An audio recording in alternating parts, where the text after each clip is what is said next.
सर्वप्रथम हम सारी महिमा परमेश्वर पिता, परमेश्वर पुत्र प्रभु यीशु मसीह, परमेश्वर पवित्र आत्मा को देते हैं और सारा आदर, सारा सम्मान, सारा गौरव परमेश्वर के वचन को मिले।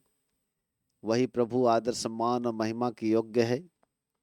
और आज हम सब लोग एक साथ परमेश्वर के गहन वचन को सीखने के लिए एक साथ एकत्रित हो पाए हैं और हम विश्वास करते हैं कि आज की शाम परमेश्वर आपको अद्भुत आशीष प्रदान करेंगे।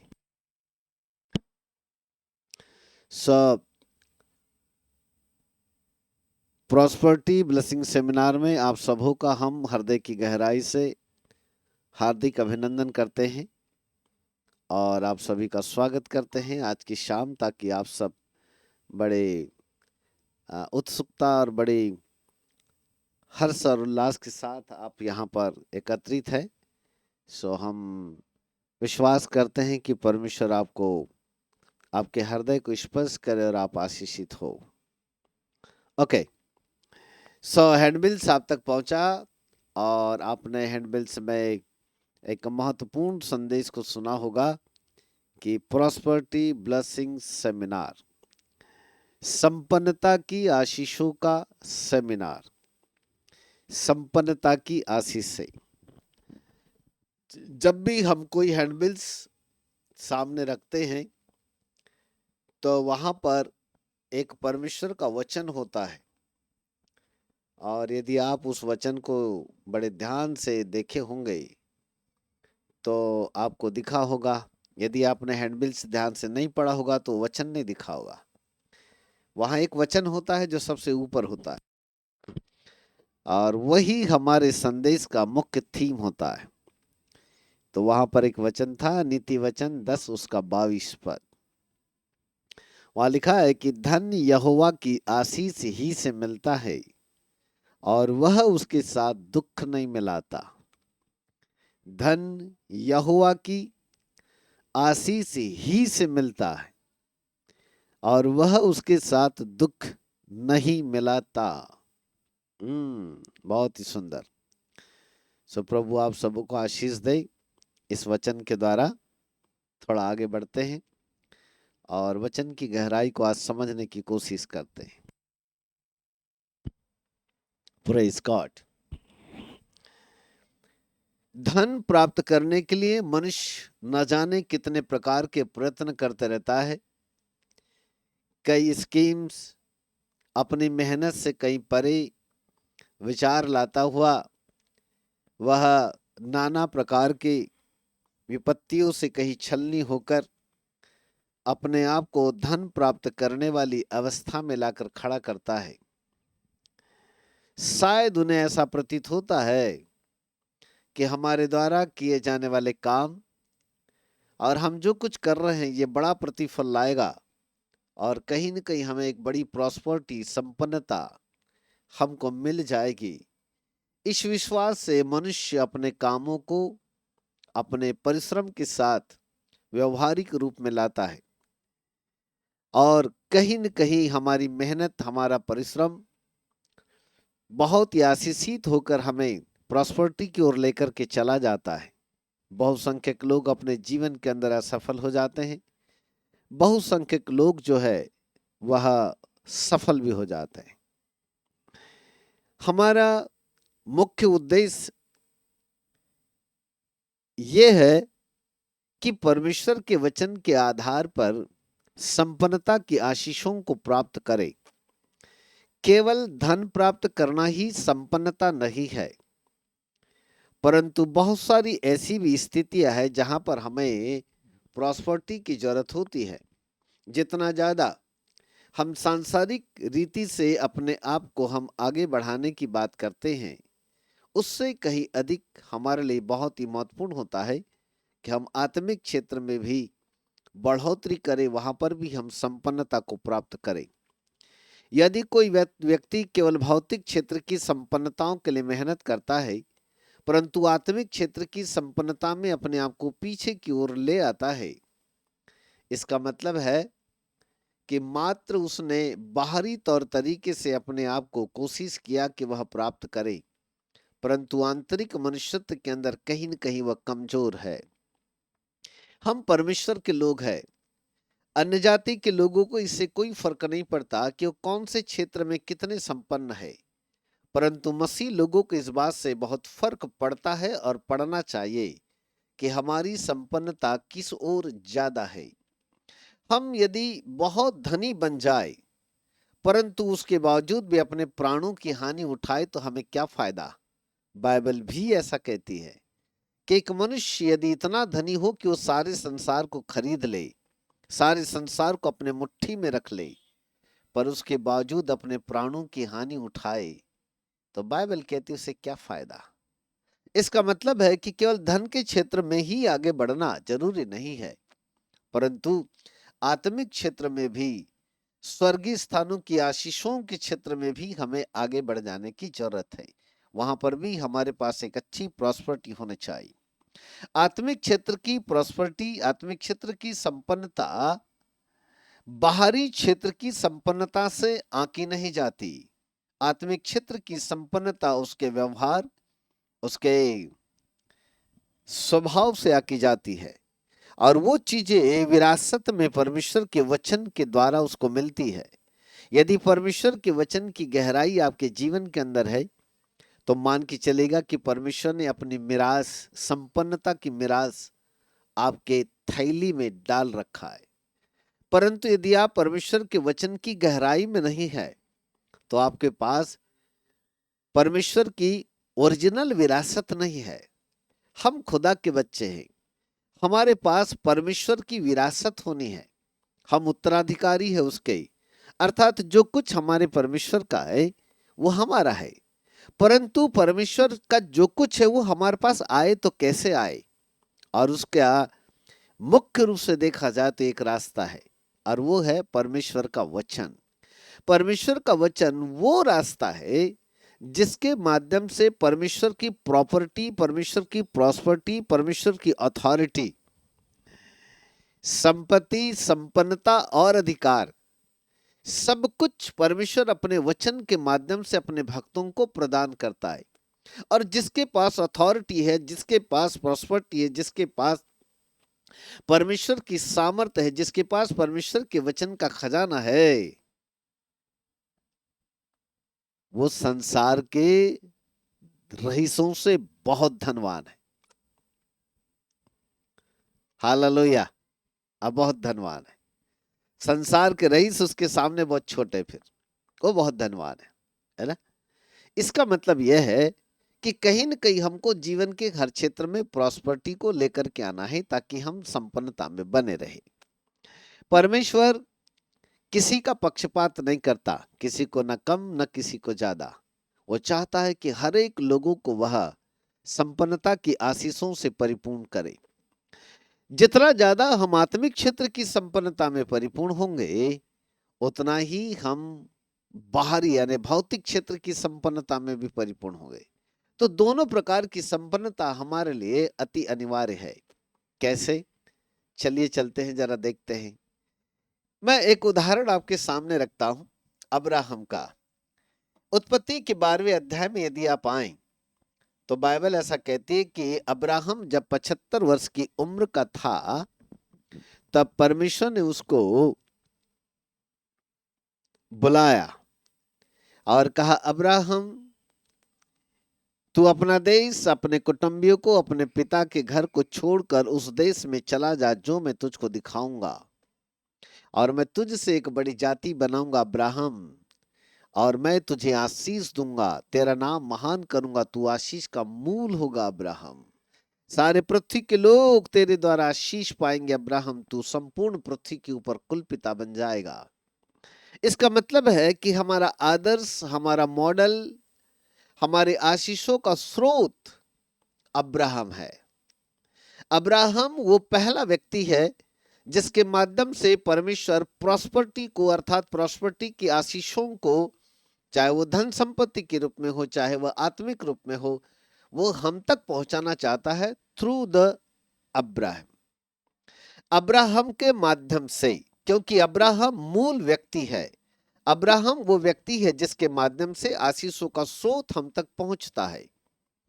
संपूर्ण आशीषें अब्राहम के द्वारा हम तक आती है। गलातियों 3 अध्याय उसके 29 पद में लिखा, यदि हम मसीह में हैं तो हम अब्राहम के वंश और उसके वारिसदार भी हैं। इसका मतलब है कि अब्राहम की आशीषों को यदि रिसीव करना है, अब्राहम के आशीषों को या उसके वारिसदार बनना है, तो हमारे लिए मसीह में होना बड़ा जरूरी है। और यदि हम मसीह में हैं तो निश्चित तौर पर अब्राहम की आशीषें हमारी अपनी है। और इसलिए आज हमने अब्राहम से स्टार्ट किया। अब्राहम जिसे 75 वर्ष की उम्र में परमेश्वर ने बुलाया, अब्राहम अपनी पत्नी सारे के साथ अपने पिता के घर में था। यहोशू 24:2 में लिखा हुआ है कि अब्राहम और अब्राहम के पिता के घराने के लोग जो थे वो मूर्ति पूजक परिवार से थे। अर्थात अब्राहम के माता पिता, उनके पूर्वज लोग मूर्ति पूजा किया करते थे। सवाल ये उठता है कि ऐसे मूर्ति पूजक परिवार से परमेश्वर ने अब्राहम को निकाला और अब्राहम को एक प्रतिज्ञा के देश में देने के लिए, एक ऐसे देश, एक ऐसे सुनहरे देश की ओर उसका इशारा करता, जहां मैं तुझको दूंगा अब्राहम, पर तू ये देश को छोड़ करके निकल जा, अपने कुटुंब, अपने माता पिता, घर द्वार सब कुछ छोड़ करके निकल जा। और बाइबल कहती है परमेश्वर, अब्राहम ने एक अनजाने परमेश्वर की आवाज को सुना और इस अनजाने परमेश्वर की आवाज के ऊपर विश्वास किया कि यही है वो सच्चा परमेश्वर जो मुझको वास्तव में एक अच्छे देश की ओर लेकर के जाएगा, ताकि मैं मूर्ति पूजक देश से हट करके एक सच्चे परमेश्वर के निकट आ सकूंगा। और ये सोच कर कि अब्राहम उस दर्शन को लेकर, जो परमेश्वर ने कहा था कि मैं तुझको एक ऐसा देश दूंगा जो सुनहरा होगा, सुंदर होगा, वहां पर आशीषित देश होगा, ऐसे देश की कल्पना करता हुआ अब्राहम अपना सब कुछ छोड़कर अपनी पत्नी सारे को लेकर वह आगे की ओर निकल गया। पीछे पीछे उसका भतीजा जिसका नाम लूत था, वो भी पीछे पीछे चला और कहता, चाचा चाचा मैं भी आपके पीछे आ जाऊं क्या? तो अब्राहम ने कहा, चलो ठीक है बेटा, यदि तू भी आना चाहता है तो चल ले साथ में। इस प्रकार से अब्राहम, अब्राहम की पत्नी सारे और उसका भतीजा लूत उसके पीछे पीछे हो लिया। Hello, praise God. अब्राहम के पास कुछ जानवर थे जिसके ऊपर उसने अपने कुछ निजी सामान को रखा हुआ था, ताकि वह अपना तंबू जहां मर्जी आए वहां पर डाल सके। तब अब्राहम उस बियाबान जंगल की ओर बढ़ते चला गया, जहां पर भी उसके लिए संध्या काल का समय होता, वहां पर अपना तंबू को डालता और एक तंबू में, कपड़े के तंबू में, डेरा समझ गए, डेरा तंबू, कपड़े के तंबू को डालता और अब्राहम अपनी पत्नी सारे और अपने भतीजे लूत के साथ वहां पर विश्राम किया करता था।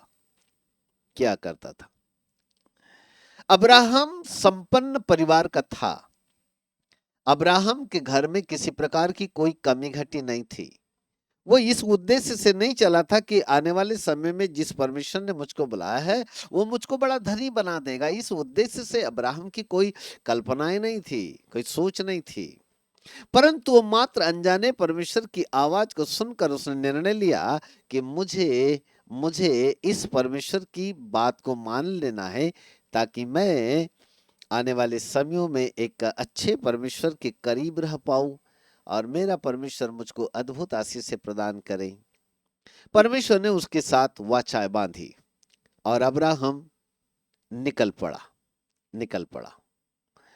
बोलो यीशु प्रभु की जय। जिनके नेटवर्क यदि ठीक ठाक है तो अपने वीडियो को खोल करके बैठिएगा।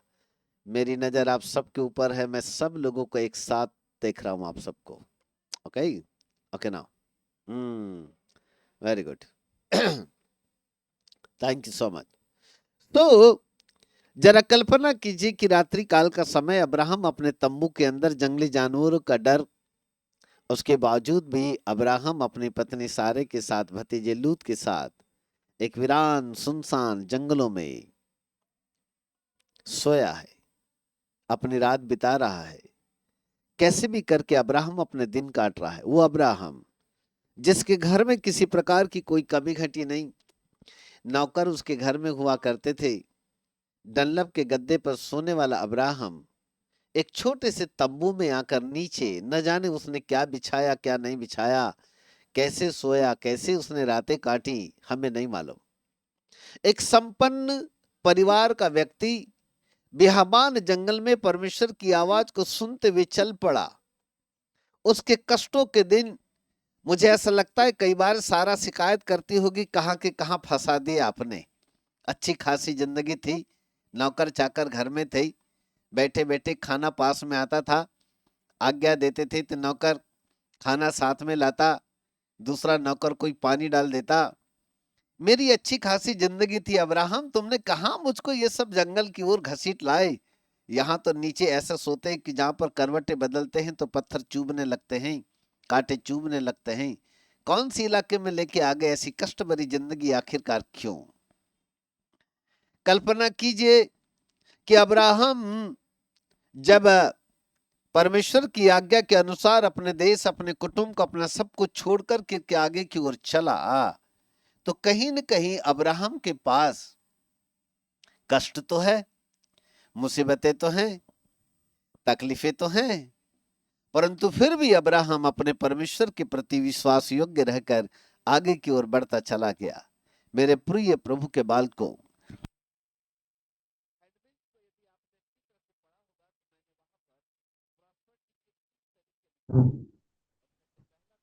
पापा Mike Mike. Praise God, hallelujah. थोड़ा कभी कभार बटन जरा इधर दब जाए तो मुझे याद दिला दिया कीजिएगा। Thank you, hallelujah. यदि हैंडबिल्स को आपने बहुत अच्छी तरह से पढ़ा होगा तो वहां पर मैंने प्रॉस्पेरिटी के 3 तरीके लिखा था। अब पता नहीं आपने पढ़ा नहीं पढ़ा, चलिए नहीं पढ़ा तो अब आज सुन लीजिए। नंबर 1 वहां लिखा था परमेश्वर पर निर्भरता। परमेश्वर पर निर्भरता। संपन्नता की आशीष से हमें हमारी मेहनत से कहीं बढ़कर परमेश्वर हमको ये देखता है कि हम उसके ऊपर कितने डिपेंड है, कितने हम उसके ऊपर निर्भर है। अब्राहम उनमें से एक बहुत ही अच्छा उदाहरण पाया जाता है। अब्राहम परमेश्वर पर पूर्ण निर्भरता का जीवन जिया। उसने अपनी पत्नी सारे की नहीं सुना, उसने आने वाली मुसीबतों की ओर नहीं देखा, उसने जो कष्ट सारा के माध्यम से उसको हो रहे थे उसको भी नहीं देखा। सारा की परेशानियों को, अपनी पत्नी की परेशानियों की, पत्नी की शिकायत को उसने नहीं देखा, वरन केवल और केवल वो परमेश्वर के ऊपर निर्भर रहा। और परमेश्वर के ऊपर निर्भर रहने के द्वारा वह संपूर्ण रूप से अपने जीवन को वह बिताता चला जा रहा था, बाइबल भी ऐसा कहती है कि कुछ समय के बाद अब्राहम के भेड़ बकरी के चरवाहे और लूत के भेड़ बकरी के चरवाहों के बीच में लड़ाई झगड़े हो गए। और उन लड़ाई झगड़ों के बीच में अब्राहम को निर्णय लेना पड़ा कि कहीं न कहीं हमें अलग होने की आवश्यकता तो है। तब उसने अपने भतीजे लूत को बुला करके कहा, बेटा भतीजे लूत, समय आ गया है कि हमारे बीच ये लड़ाई झगड़ा होना ये ठीक नहीं है। इसलिए ऐसा करो, जो तुमको अच्छा लगे उसका तुम चुनाव कर लो। और बाइबल ऐसा कहती है कि लूत ने हरी भरी तराइयों वाले देश का चुनाव कर लिया। और उसने कहा, चाचा ये जो हरी भरी तराइया, उपजाऊ भूमि वाली तराइया दिखाई दे रही है, मैं इसको चुन लेता हूँ, ये मैं रख लेता हूँ, और आप जो है जो सूखा भाग, रेगिस्तानी भाग जो है, यहाँ पर आप रह लो। अब्राहम ने उसको चुनाव का मौका दिया और लूत जो है हरी भरे तराइयों वाले इलाकों की ओर चल दिया। अब्राहम सूखी भूमि के ऊपर स्थिर खड़ा रहा, वही खड़ा रहा। तब परमेश्वर ने अब्राहम को उत्तर दिया। 15:1 उत्पत्ति की किताब 15 अध्याय उसका 1 पद को यदि हम पढ़ें तो वहां पर हमको ऐसा मिलता है। आप में से कोई ऐसा व्यक्ति यदि पढ़ने में मदद करता तो बड़ा अच्छा होता। हमारे पंकज भाई हाथ जरा बिजली नहीं है तो उधर है, कोई बात नहीं। चलो ठीक। तो वहां उत्तर, इन बातों के पश्चात यहोवा का यह वचन दर्शन में अब्राहम के पास पहुंचा, हे अब्राहम मत डर, तेरी ढाल और तेरा अत्यंत बड़ा प्रतिफल मैं हूं। वाह! अब्राहम को परमेश्वर ने दर्शन देकर के कहा, अब्राहम मत डर, तेरी ढाल भी मैं हूं, तेरी सुरक्षा भी मैं हूं, तेरा कवच भी मैं हूं। अब्राहम डर मत, तेरा अत्यंत बड़ा प्रतिफल तुझको इनाम देने वाला, तुझको फलवंत करने वाला, तुझको आशीषित करने वाला मैं तेरे साथ खड़ा हूं। लूत ने चुनाव कर लिया तो कोई बात नहीं अब्राहम। लूत ने उपजाऊ वाली भूमि, हरी भरी तराइयों को देख लिया, कोई बात नहीं। तू उधर मत देख, तू जिस स्थान के ऊपर खड़ा है अब्राहम, इसी स्थान से मैं तेरे लिए आशीषों को उत्पन्न करूंगा, क्योंकि मैंने लूत को नहीं बुलाया था, मैंने तुझको बुलाया था। हालेलुया। अब्राहम परमेश्वर के ऊपर निर्भरता का जीवन जिया। अब्राहम संपूर्ण रूप से केवल और केवल परमेश्वर पर आश्रित था, वह परमेश्वर पर निर्भर था। न जाने अब्राहम किस प्रकार से अपनी जिंदगी को वहां पर काट रहा था, हमें नहीं मालूम, परंतु हम इतना जानते हैं कि एक ऐसा व्यक्ति जो संपन्न घराने से होता हुआ चला आया, ऐसे व्यक्ति को एक ऐसे सुनसान जंगली स्थानों में से होकर के गुजरना पड़े, परमेश्वर की आज्ञा का पालन करने के लिए अपना सब कुछ दांव पर लगा दे, अपनी पत्नी को तक वह कष्टों से होकर के गुजारना पड़े। अपने अच्छे खासे महल में रहने वाला अब्राहम एक तंबू में जाकर के निवास करने लगे। वह अब्राहम जो डनलप के गद्दों पर सोया करता था, वह अब्राहम घास घास में सोने के लिए अपना जीवन बिताए। ऐसी स्थिति में हम कह सकते हैं अब्राहम परमेश्वर पर निर्भर जीवन था, वो जीवन था। बोलो यीशु प्रभु की जय। हालेलुया। मेरे प्रिय प्रभु के बालकों, संपन्नता की आशीष से प्राप्त करने का पहला रास्ता परमेश्वर पर निर्भरता। यदि हम परमेश्वर पर संपूर्ण रूप से निर्भरता का जीवन जी रहे हैं, तो आप यकीन कीजिए कि परमेश्वर आज नहीं तो कल कहीं न कहीं आपके लिए रास्ता निकालेगा, क्योंकि वो मार्ग को निकालने वाला परमेश्वर है। शुरुआती दिन बड़े तकलीफ के होते हैं, कष्ट भरे होते हैं। मानो परमेश्वर जैसे सोने को आग में तपाकर उसको और निखारा जाता है, ऐसे ही मानो कि परमेश्वर आपको भी ऐसे ही परीक्षा में डालकर मानो आपकी परख कर रहा है, ताकि वो देखना चाहता है कि कहीं मेरे बच्चे विश्वास से पीछे मुड़ न जाए। पर जब तक हम विश्वास में स्थिर रह करके हर एक विपरीत परिस्थितियों का सामना करते हैं, हर एक विपरीत परिस्थितियों से हम लड़ना चालू कर देते हैं, कष्ट कितने भी आ जाए उन कष्टों में भी हम खुदा का धन्यवाद करते रहते हैं। हर एक मुश्किलों में, हर एक तूफानों में हम परमेश्वर के नाम को ऊंचा उठाते हैं, हम परमेश्वर ही का धन्यवाद करते चले जाते हैं, तो यकीन कीजिए परमेश्वर की आंखें हम पर लगी रहती है, वो हमें देखता है। कई बार हमको ऐसा लगता है कि शायद परमेश्वर भूल गया होगा, वो हमको बिल्कुल नहीं देखता होगा, हमें इतने कष्ट हो रहे हैं, हम बड़े तूफानों में, हम कर्ज से दब गए हैं, हम बहुत बड़ी समस्या में फंस गए, हमें ऐसा प्रतीत होता है। लेकिन जी नहीं, परमेश्वर कभी नहीं भूलता, वो हमें देखता है, वरन वो हमें परखता है। वो जानना चाहता है कि हम कितने विश्वास योग्य हैं। अब्राहम से सीखो। अब्राहम ने कष्टों का सामना किया।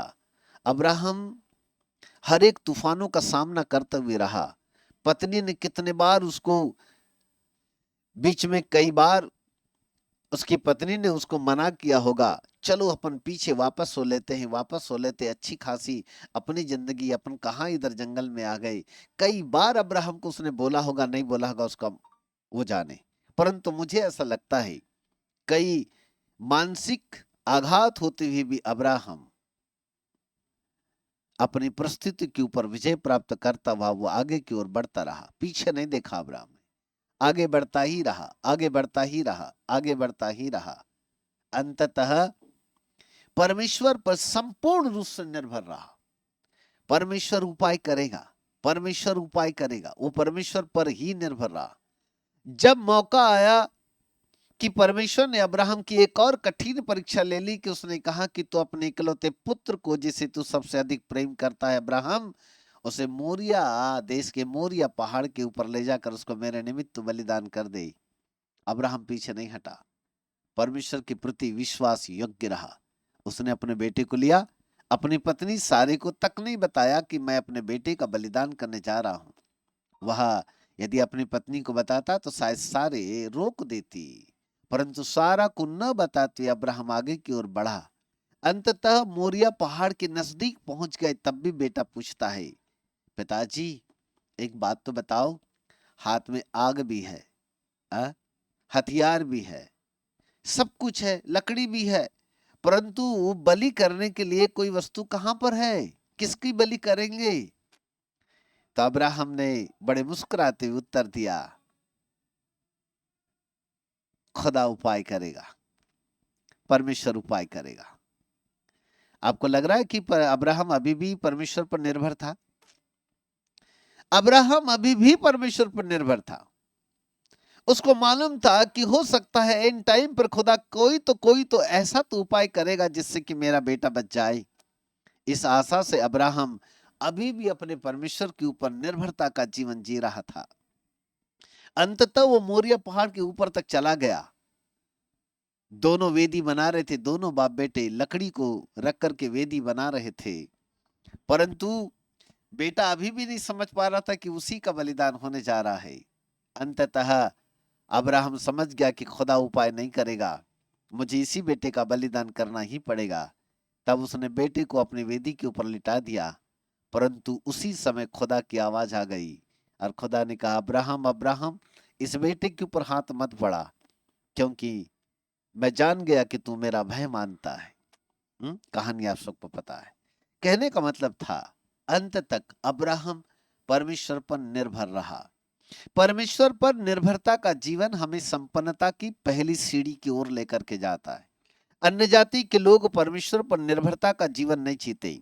वे अपनी मेहनत, अपने परिश्रम, अपने किस्मत के ऊपर ज्यादा विश्वास करते हैं।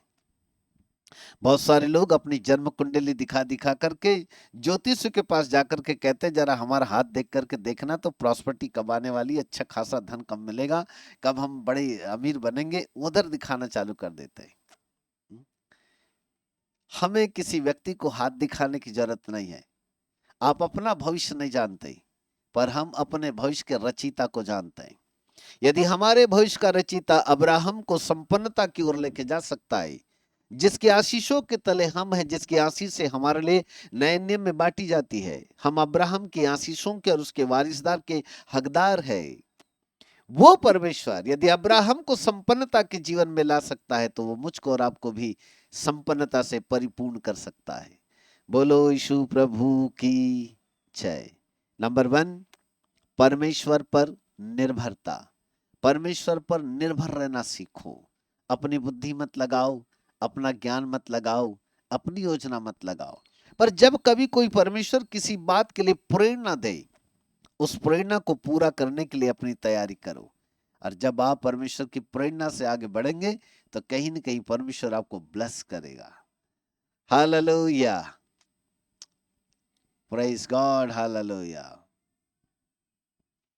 Thank you Jesus. आगे बढ़े।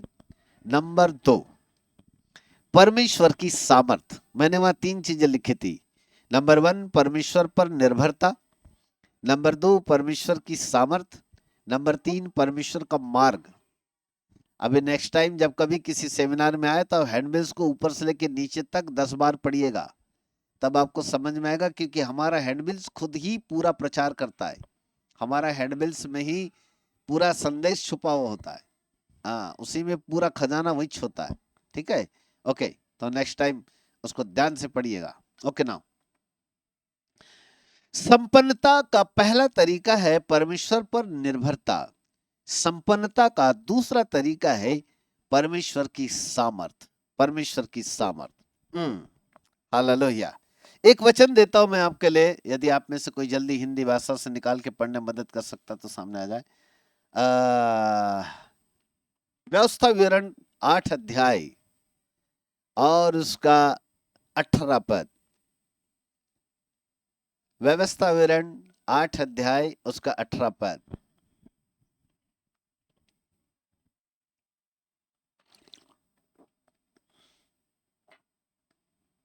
Praise God.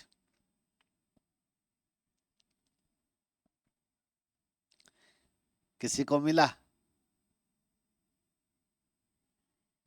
इतने सारे लोगों में से अभी तक कोई निकाल के पढ़ देता।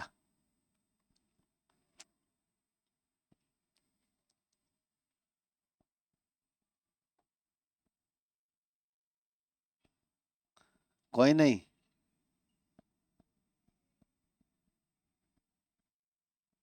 हिंदी नहीं आती पढ़ते? अंग्रेजी आती है तो अंग्रेजी में पढ़ो।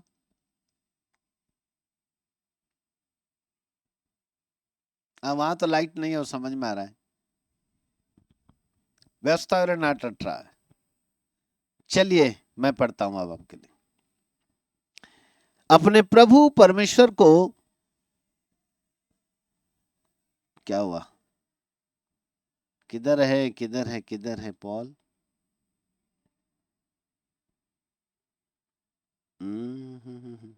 1 मिनट।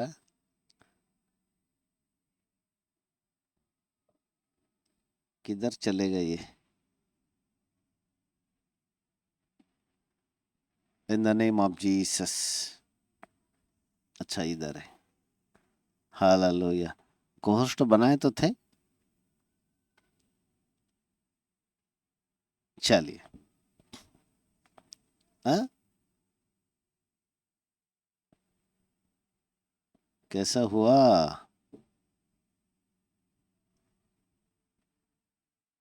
ये आ गया। आगे आगे आगे पढ़ो पढ़ो पढ़ो। Praise God, hallelujah.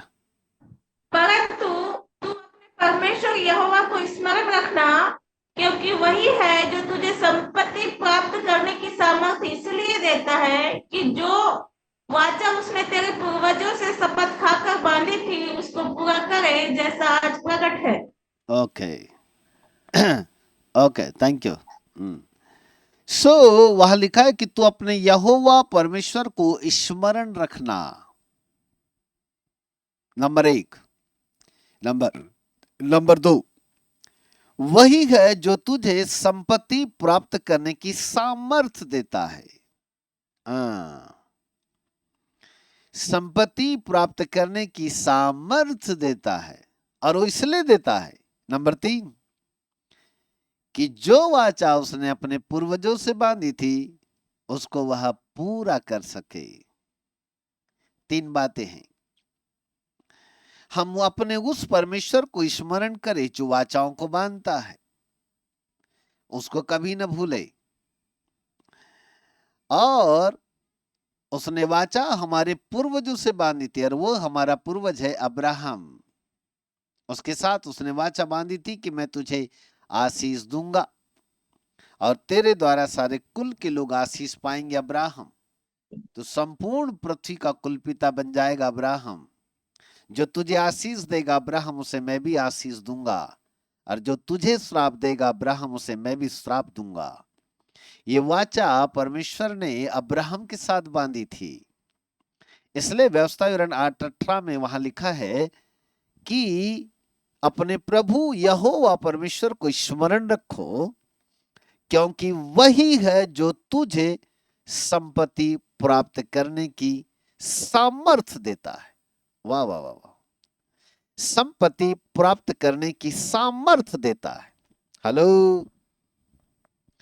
परमेश्वर संपत्ति नहीं देता वरन संपत्ति प्राप्त करने की शक्ति देता है। परमेश्वर धन नहीं देता वरन धन प्राप्त करने की सामर्थ्य यानी शक्ति देता है, शक्ति देता है। और यदि परमेश्वर स्वर्ग से धन टपकाना चालू कर दे तो उसके द्वारा गिराए गए सिक्के धरती के किसी भी कोने में नहीं चलेंगे, क्योंकि वो स्वर्गीय सिक्के होंगे। भारत के अंदर यदि किसी मुद्रा को चलाना है तो भारत की मुद्रा काम में आएगी। हमें भारतीय धन की जरूरत होगी, स्वर्गीय धन की नहीं। इसलिए बाइबल कहती है कि परमेश्वर स्वर्ग से धन नहीं देता वरन धन प्राप्त करने की सामर्थ्य देता है, शक्ति देता है। प्रेज गॉड, हालेलुया, आमीन, हालेलुया। परमेश्वर, याद करो ये कुंजी वचन है धन का, प्रॉस्पर्टी का, प्रॉपर्टी का बहुत ही कुंजी वचन है। की वर्ष है ये व्यवस्था विवरण 8:18। परमेश्वर धन नहीं देता पर धन प्राप्त करने की सामर्थ्य देता है। इसलिए अपने यहोवा परमेश्वर को स्मरण करें। और तीसरी बात वहां पर है कि उसने हमारे पूर्वजों के साथ वाचा बांधी थी, और वो पूर्वज है अब्राहम। परमेश्वर ने अब्राहम के साथ वाचा बांधी थी कि मैं तुझे आशीष दूंगा। धन प्राप्त करने की सामर्थ्य परमेश्वर ने वाचा के स्वरूप अब्राहम के साथ बांधी थी, और इसलिए जो वाचा अब्राहम के साथ बांधी थी वो नए नियम के अनुसार यदि हम मसीह में हैं तो हम अब्राहम के वंश के लोग हैं और उसके वारिसदार भी हैं। जितने आशीषें परमेश्वर ने अब्राहम को दिया वो तमाम आशीषें हमारी अपनी है, परंतु मुख्य रूप से 3 महत्वपूर्ण बिंदुओं के ऊपर विचार कीजिएगा। नंबर 1, परमेश्वर पर निर्भरता का जीवन। नंबर 2, संपत्ति या प्रॉस्पेरिटी प्राप्त करने के लिए, संपन्नता प्राप्त करने के लिए परमेश्वर की सामर्थ को जानिए। परमेश्वर के किस प्रकार की अपनी सामर्थ के द्वारा हमें संपन्नता की आशीषों की ओर लेकर के जाता है, वो कौन सी सामर्थ है उसकी, कैसे काम करती है उसकी सामर्थ। ओके, ध्यान से सुनिए, फिर अब्राहम के पास मैं आता हूं। चलिए, जब बाइबल ऐसा कहती है कि अब्राहम जहां था वहां पर दक्षिण देश में था और दक्षिण देश में एक बड़ा अकाल पड़ा, उत्पत्ति 12 अध्याय 10 से लेकर के आ गई। बड़ा भारी भयंकर अकाल पड़ा दक्षिण देश में। तब ऐसा हुआ कि अब्राहम ने निर्णय लिया कि वह मिस्र देश को परदेसी होकर के चला जाए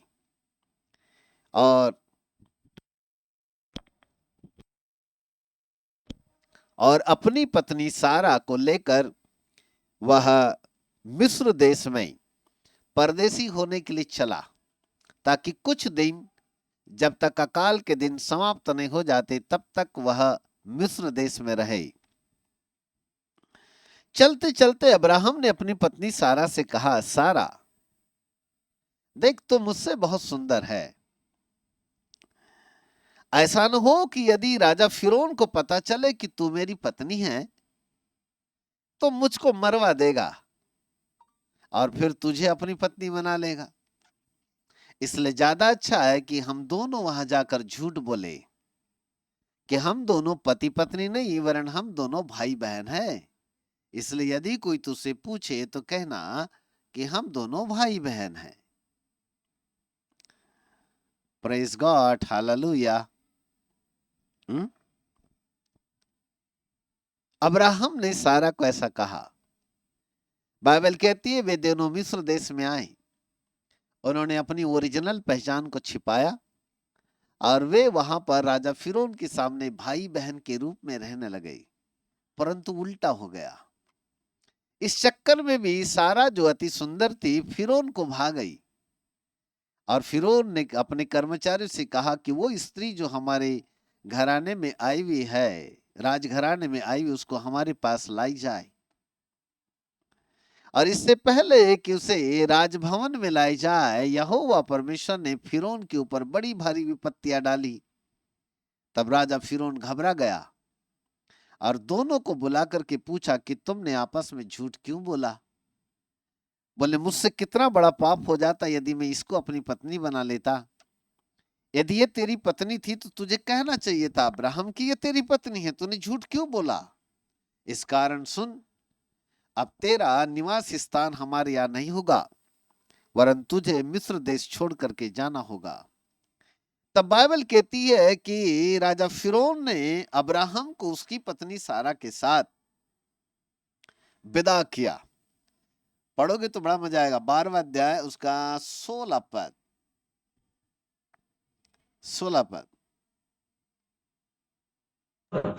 और फिरौन ने उसके कारण अब्राहम की भलाई की और उसको भेड़ बकरी, गाय बैल, दास दासियां, गधे गधियां और ऊंट मिले। वाव! सारा के कारण राजा फिरौन ने बड़ी भलाई की और लिखा है कि उसको भेड़ बकरी, गाय बैल, दास दासियां, गधे गधिया, ऊंट, वाह, सब कुछ मिले। लेकिन जैसे ही पता चल गया तो उसने उसको विदा किया। 19-20 को पढ़ते हैं। हाँ, तूने क्यों कहा कि वह तेरी बहन है? हाँ, मैंने उसे अपनी ही पत्नी बनाने के लिए ले लिया। अच्छा। परंतु अब अपनी पत्नी को लेकर यहाँ से चला जा। अब्राहम यहाँ से चला जा। हाँ और फिरौन ने अपने आदमियों को उसके विषय में आज्ञा दी, हाँ और उन्होंने उसको और उसकी पत्नी को सब संपत्ति सहित जो उसकी थी विदा कर दिया। बाइबल कहती सब संपत्ति सहित जो उसकी थी विदा कर दिया। जरा 13 पद का 1 और 2। हाँ अच्छा, तब हाँ अब्राहम अपनी पत्नी हाँ तब अब्राहम अपनी पत्नी और अपनी सारी संपत्ति लेकर लेकर लूत को भी संग लिए हुए हाँ। मिस्र को छोड़कर कनान के दक्षिण देश में आया। बाइबल कहते कि मिस्र देश को छोड़कर कनान के दक्षिण देश में आया, सब संपत्ति को लेकर। 2 पद। हाँ अब्राहम भेड़ बकरी, हाँ गाय बैल और हाँ। सोने रुपए का बड़ा धनी था। माय गॉड, आपने देखा परमेश्वर की सामर्थ कैसे काम करती है। अब्राहम गाय बैल भेड़ बकरी सोने रुपए का बड़ा धनी था। कल्पना नहीं किया था अब्राहम ने कि मिस्र देश में जाऊंगा तो मुझको इतना बड़ा धन मिल जाएगा। राजा फिरौन मेरी भलाई करेगा और मुझे इतनी संपत्ति देगा, उसको भी नहीं मालूम थी। परंतु यदि वो परमेश्वर के ऊपर निर्भर था तो वो ये भी जानता था कि मुझे संपन्नता में लाने वाला मेरा परमेश्वर है, उसकी सामर्थ मुझे एक दिन संपन्न बनाएगी। अकाल के दिन थे, उन अकाल के दिनों में खाने के लाले पड़ रहे बोल करके अब्राहम जो अपने घर का बड़ा संपन्न व्यक्ति था मिस्र में जाकर के गुलाम बन गया। वहां नौकरी किया, वहां गुलाम था, वहां मिस्र देश में फिरौन के घराने में। एक आदमी जो अपने घर में महलों में रहने वाला शानदार जीवन जीने वाला व्यक्ति परमेश्वर की एक आज्ञाकारिता से को मानने के लिए निकला और वो फिरौन राजा क्या मिस्र देश में जाकर के वहां पर गुलाम रहा।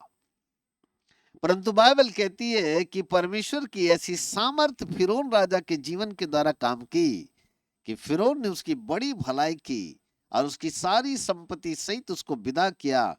और बाइबल कहती कि अब्राहम गाय बैल भेड़ बकरी सोने रुपए का बड़ा धनी हो गया, बड़ा धनी हो गया। वाह वाह वाह, बड़ा धनी हो गया। परमेश्वर धन नहीं देता, धन प्राप्त करने की सामर्थ्य देता है। आप म्यूट बिना खोले अपने अपने घर में इसको जोर से बोलो, परमेश्वर धन नहीं देता, धन प्राप्त करने की सामर्थ्य देता है। सब लोग बोलो ऐसा, बिल्कुल हिला के बोलो कि आपके घर की दीवारें हिल जाए ऐसा। परमेश्वर की सामर्थ आपके घर के अंदर बहेगी यदि आप परमेश्वर के वचन को क्लेम करेंगे। हालेलुया। परमेश्वर धन प्राप्त करने की सामर्थ्य देता है। परमेश्वर धन प्राप्त करने की सामर्थ्य देता है। रीदानमा सबदनम तरियंदनमा तिखललहीतनत्रलरवारिया। सो परमेश्वर अब्राहम को धन प्राप्त करने की सामर्थ्य दिया और बाइबल कहती अब्राहम बड़ा धनी हो गया, बड़ा धनी हो गया। यह है परमेश्वर की सामर्थ। परमेश्वर अपने तरीके से काम करता है। व्यक्ति कभी समझ नहीं पाता कि उसके जिंदगी के दिन कब अच्छे आएंगे, उसकी समझ के परे हैं। परंतु जो भी दिन हम मुसीबत और कष्टों के साथ होकर के गुजारते हैं उसमें हम न कुड़कुड़ाए न बुड़बुड़ाए, परमेश्वर को शिकायत ना करें। यदि हम उन कष्ट भरे जीवनों के अंदर भी यदि हम वफादार होते हैं, विश्वास योग्य होते हैं, परमेश्वर को धन्यवाद करते हुए अपने जीवन को जीते हैं, तो यकीन कीजिए परमेश्वर हमें धन प्राप्त करने की सामर्थ्य देता है। जब हम परमेश्वर के ऊपर निर्भरता का जीवन जीते हैं, हम पूर्ण रूप से परमेश्वर के ऊपर आश्रित हो जाते हैं, परमेश्वर हमें धन प्राप्त करने की सामर्थ्य देता है, सामर्थ्य देता है। कहां से आएगा, कैसे आएगा नहीं मालूम। किस प्रकार से परमेश्वर हमारे जीवन के अंदर संपन्नता को लेकर के आएगा नहीं मालूम, नहीं मालूम। परंतु वो अलौकिक परमेश्वर अलौकिक सामर्थ के द्वारा अपनी संपन्नता को लेकर के आएगा। अब्राहम से सीखो। अब इसलिए मैंने आज पूर्ण रूप से मैंने अब्राहम के उदाहरण को आपके सामने रख रहा हूं। अब्राहम से सीखो। नंबर 1, अब्राहम संपूर्ण रूप से परमेश्वर पर ही निर्भर रहा, परमेश्वर पर ही निर्भर रहा। इधर उधर कहीं ताक झाक किया ही नहीं उसने, किसी से मांगने की जरूरत नहीं पड़ी उसको। वो संपूर्ण रूप से परमेश्वर के ऊपर ही निर्भर रहा।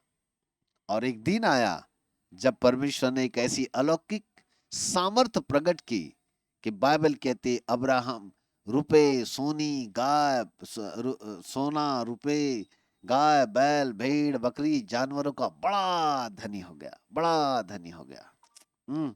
अपार धन अब्राहम के पास में आ गया।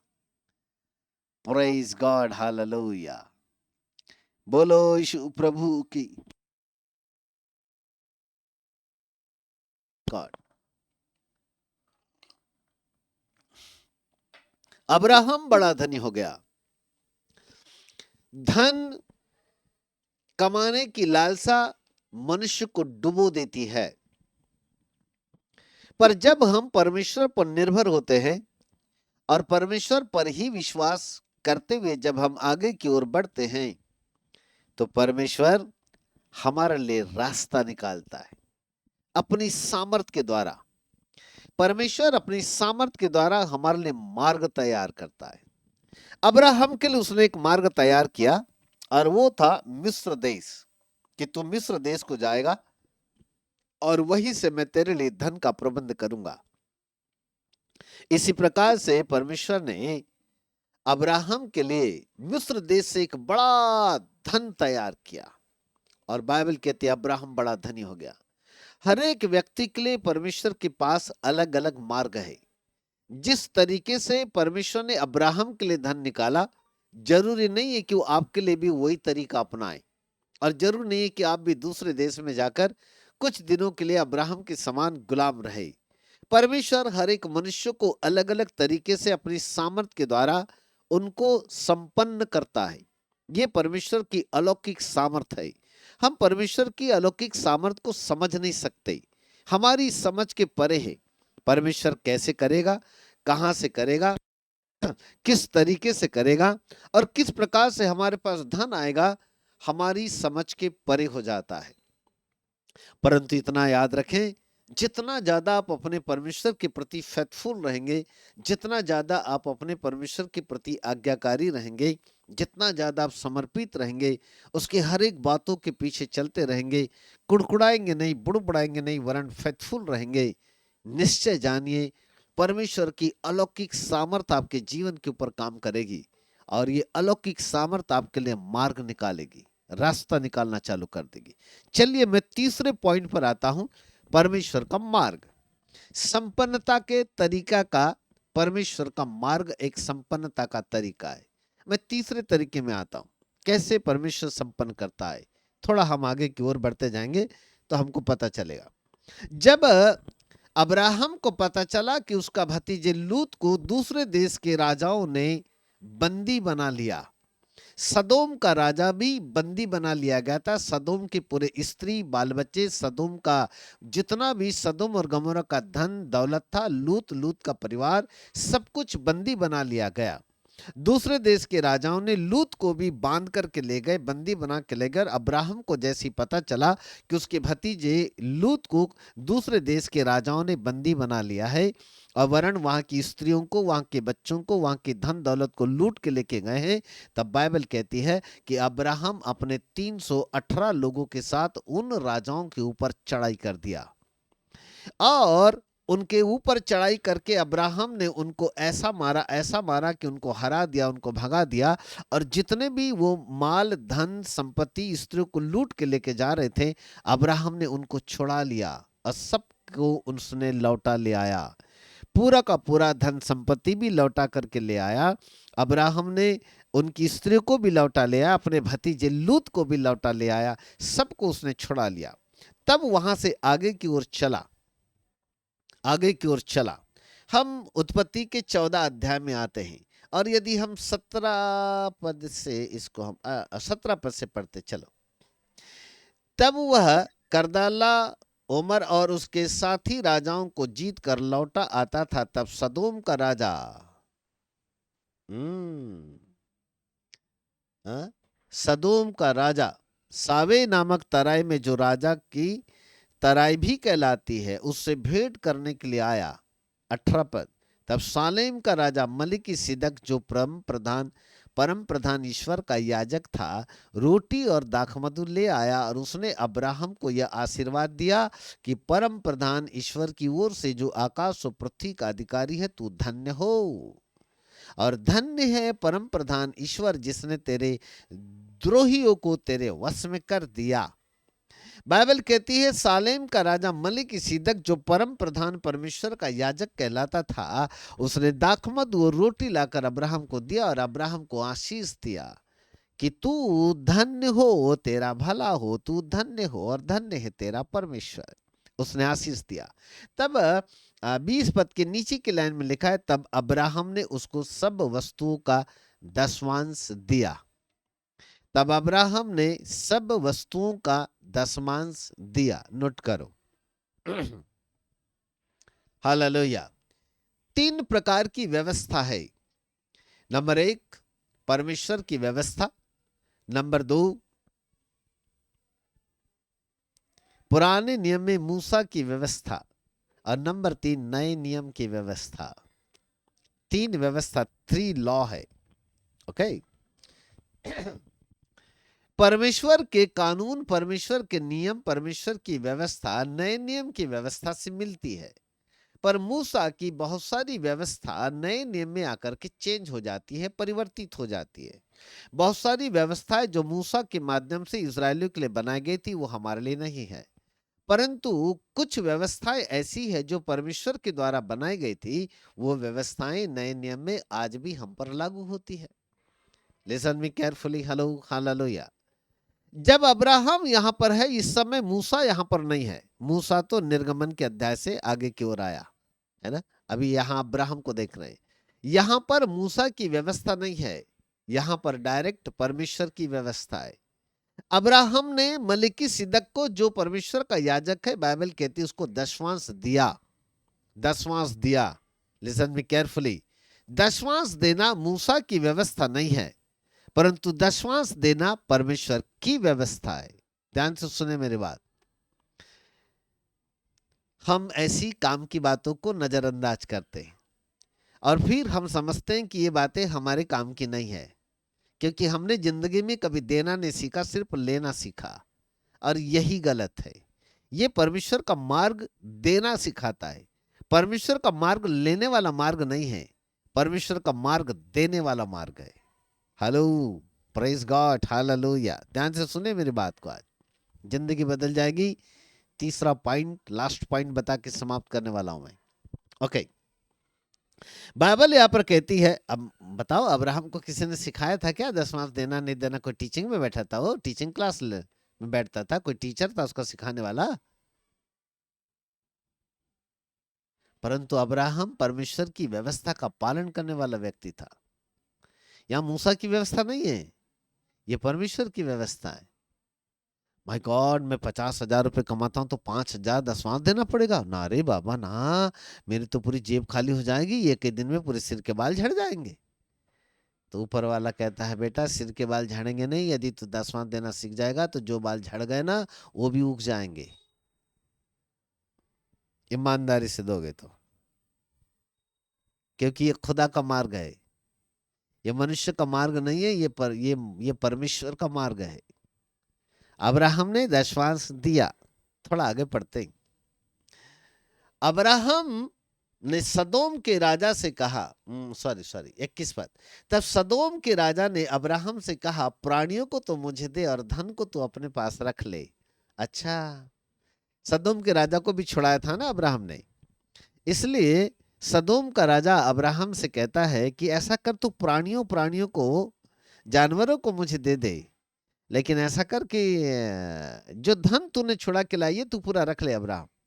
तब अब्राहम कहता है परम प्रधान ईश्वर यहोवा जो आकाश और पृथ्वी का अधिकारी है, उसकी मैं ये शपथ खाता हूं कि जो कुछ तेरा है उसमें से ना तो मैं एक सूत, ना एक जूती का बंधन और ना कोई ऐसी वस्तु लूंगा कि तू ऐसा न कहने पाए कि अब्राहम मेरे कारण धनी हो गया।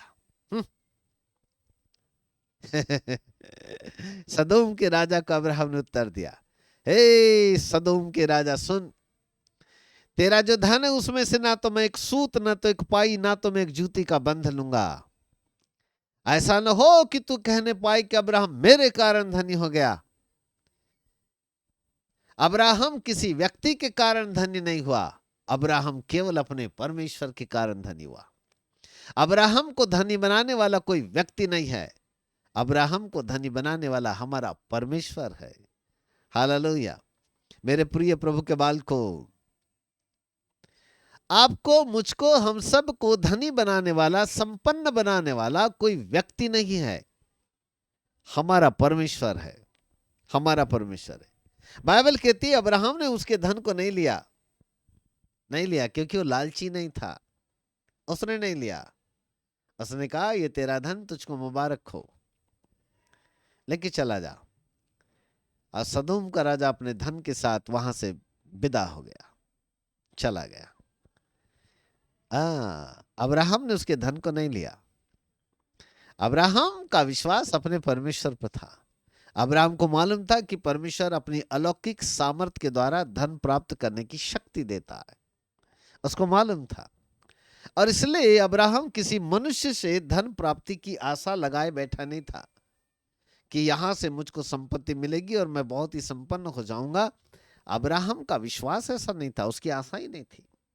और इस आशा से भी उसने छुड़ा के नहीं लाया था कि यदि मैं यहाँ की धन संपत्ति को सब कुछ छुड़ा के लाऊंगा तो सदोम का राजा मुझको बहुत सारा धन देगा। इस आशा से उसने युद्ध नहीं लड़ा था, पर वो तो युद्ध में इसलिए कूदा था क्योंकि उसका भतीजा भी वहां पर बंदी बना लिया गया था, इसलिए उसे वहां पर युद्ध में शामिल होना पड़ा।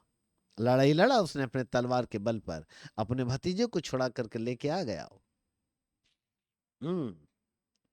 परंतु सदोम के राजा के धन को उसने एक्सेप्ट नहीं किया, ग्रहण नहीं किया। तब आगे कहता है, तब आगे परमेश्वर ने कहा, अब्राहम तू मुझ पर विश्वास किए रहा है, तूने मुझ पर निर्भर रहा है, इसलिए आज के बाद तेरा बड़ा प्रतिफल मैं हूं, तेरी ढाल भी मैं हूं, तेरी सुरक्षा भी मैं हूं, तुझको बड़ा प्रतिफल देने वाला, इनाम देने वाला, तुझको आगे बढ़ाने वाला सब कुछ मैं हूं। अब्राहम मैं तुझे आगे बढ़ाऊंगा, मैं तुझे बड़ा प्रतिफल दूंगा, तुझको फलवंत करूंगा, तुझको आशीष से दूंगा, क्योंकि आज तूने साबित कर दिया कि तू किसी मनुष्य से लेने वाला लालची व्यक्ति नहीं है, वरन तू तो देने वाला व्यक्ति है, तू तो देने वाला व्यक्ति है। अब्राहम तू लेता नहीं वरन तू देता है, ये साबित कर दिया। नीति वचन की किताब उसका 18 अध्याय 16 पद, नीति वचन 18 उसका 16, और नीति वचन 18:16 में बाइबल हमको ऐसा कहती है, भेंट मनुष्य के लिए मार्ग खोल देती है और उसे बड़े लोगों के सामने पहुंचा देती है। भेंट भेंट मनुष्य के लिए मार्ग खोल देती है और उसे बड़े लोगों के सामने पहुंचाती है। Hello, praise God, hallelujah. भेंट मनुष्य के लिए मार्ग खोल देती है। अब्राहम ने लिया नहीं वरन दिया, और अब्राहम के लिए रास्ते खुलना चालू हुए। इसलिए अब्राहम को परमेश्वर ने अति आशीष दिया, आशीषों का मूल बना दिया। पूरे पृथ्वी के लिए अब्राहम आशीषों का मूल बन गया। उसका नाम कुल पिता अब्राहम हो गया। इसलिए खुदा ने उसको कहा, जो तुझे आशीष देगा अब्राहम उसे मैं आशीष दूंगा, जो तुझे श्राप देगा अब्राहम वो श्रापित हो जाएगा। आशीष तो अब्राहम के कामों पर शक मत करो, वरन जैसा अब्राहम ने किया वैसा करना सीखो। यदि आप अब्राहम के समान करने के लिए तैयार हो जाएंगे तो निश्चित रूप से परमेश्वर हमारे लिए मार्ग निकालेगा। संपन्नता के 3 तरीके हैं। नंबर 1, परमेश्वर पर निर्भरता। नंबर 2, परमेश्वर की सामर्थ। नंबर 3, परमेश्वर का मार्ग। परमेश्वर का मार्ग लेने में नहीं वरन देने में है।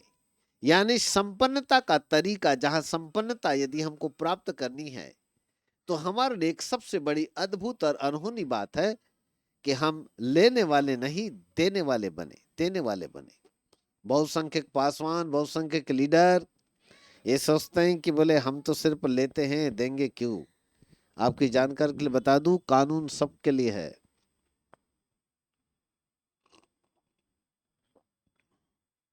बच नहीं सकते, बच नहीं सकते। नया नियम भेंट और दसवान से भरा हुआ है,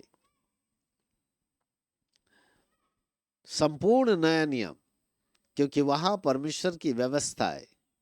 यीशु मसीह ने मूसा की व्यवस्था को खंडन किया, परमेश्वर की व्यवस्था को खंडन नहीं किया। बाइबल कहती है दशवांश देने की व्यवस्था नए नियम में ज्यादा है, ज्यादा है। आप बच नहीं सकते, खुदा की दृष्टिकोण से छिप भी नहीं सकते। ये मत सोच लेना कि ऊपर वाला हमको नहीं देखता, सब कुछ देखता है। यही कारण है हमारे लिए मार्ग तैयार नहीं हुए। यही कारण है हम सब लोग केवल हाथ पर हाथ धरे भरे वचन सीखते सिखाते जरूर है, लेकिन हमने कभी परमेश्वर के वचन के ऊपर प्रैक्टिकल नहीं किया, उसको व्यवहारिक रूप में नहीं लाया। इसलिए परमेश्वर ने कई असंख्य मसीह लोगों के लिए अब तक मार्ग नहीं निकाला। वे यहाँ वहां देखते रहते हैं, इस उद्देश्य से कि साई कोई ये मदद करेगा, कोई वो मदद करेगा, कोई वो मदद करेगा, कोई वो मदद करेगा। मनुष्यों पर विश्वास मत करो कि कोई आपकी मदद करे। मनुष्यों पर निर्भरता का जीवन मत जियो, परमेश्वर पर निर्भरता का जीवन जियो। खुदा के ऊपर यदि आप निर्भर रहोगे, परमेश्वर आपके लिए मार्ग निकालेगा, परमेश्वर आपके लिए हर प्रकार का मार्ग निकालेगा, क्योंकि परमेश्वर सामर्थी परमेश्वर है। वह आपके विश्वास का, हमारे समर्पण का, हमारी आज्ञाकारिताओं का ख्याल रखता है। वो हर बातों में हमें संपन्न बनाने की बात करता है। वो नहीं चाहता कि हम गरीबी का जीवन जिए, वो चाहता है हम संपन्नता का जीवन जिए। बस संपन्नता कैसे आती है? 3 तरीका।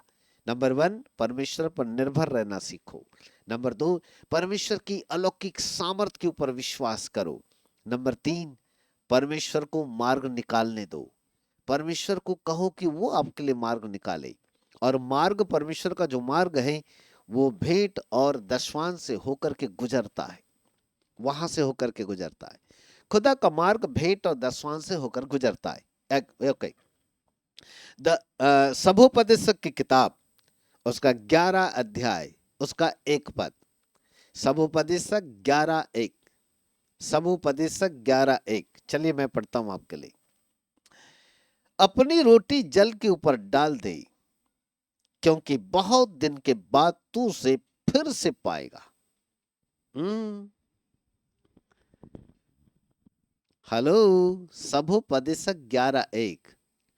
अपनी रोटी तू जल पर डाल दे,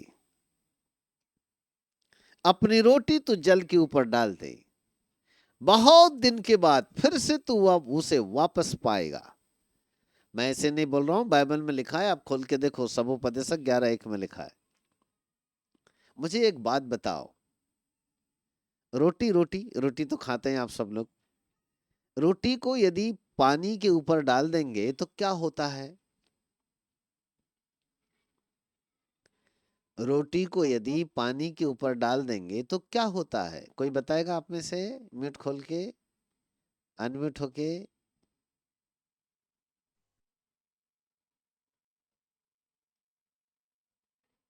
इतना सरल उत्तर नहीं मालूम? रोटी को यदि जल के ऊपर यानी पानी के ऊपर डाल देंगे तो क्या होगा?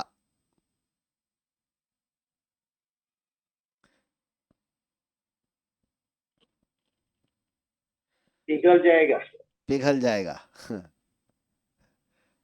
नरम नरम हाँ, नरम हो जाएगा। नरम हो जाएगा। अच्छा, वेरी गुड, वेरी गुड, बहुत अच्छे।